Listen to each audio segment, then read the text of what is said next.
சாப்பாடு போட்டு வச்சுதான் கூட எடுக்க மாட்டியா? அவனுக்கு ஒரு ஆள் கையில கொண்டு வந்து தரணுமா? நேற்று நடந்த சண்டையோட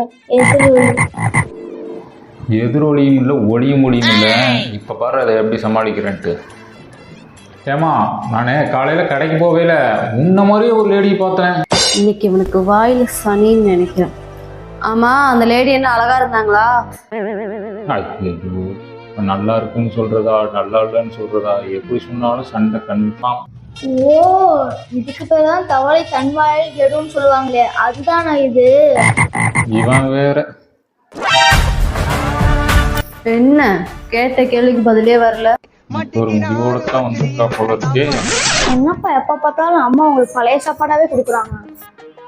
டேய், நான் ருசிக்காக சாப்பிடல, சாப்பாடு வேஸ்ட் ஆகிடக்கூடாதுன்னு சாப்பிட்றேன்டா. அடங்கப்பா. மத்தியானம்லாம் எனக்கு சுடு சாப்பாடு தான், நைட்டு சுடு சாப்பாடு தான். அதெல்லாம் அவங்க அம்மா சொல்லக்கூடாதா? மாம்ஸ், நான் வேலைக்கு போயிட்டு வரேன். மத்தியானத்துக்கு தயிர் கரைச்சி வச்சுட்டு குடிச்சுக்கோங்க. பாய். குடிச்சிக்கவா? நான் என்ன எருமாடா? எருமாடு தான் பண்ணீங்க. என்னடா பொசுக்கு மலையாளம் பேசிவிட்ட? பின்ன என்னப்பா மைண்ட் வாய்ஸ்ல வந்து சத்தமா பேசிட்டு இருக்கீங்க? ஆமாண்டா, கல்யாணம் ஆனதுல இருந்து மைண்ட் வாய்ஸ்ல பேசுறனா இல்ல ஓப்பனா பேசுறனானே தெரிய மாட்டேங்கிறா. இப்படி சோறு திங்கிறக்கு எவ்வளவு மானம் கட்டு போய் தெரிய வேண்டியிருக்கு தெரியுமா? பேசுறாங்க பேச்சு.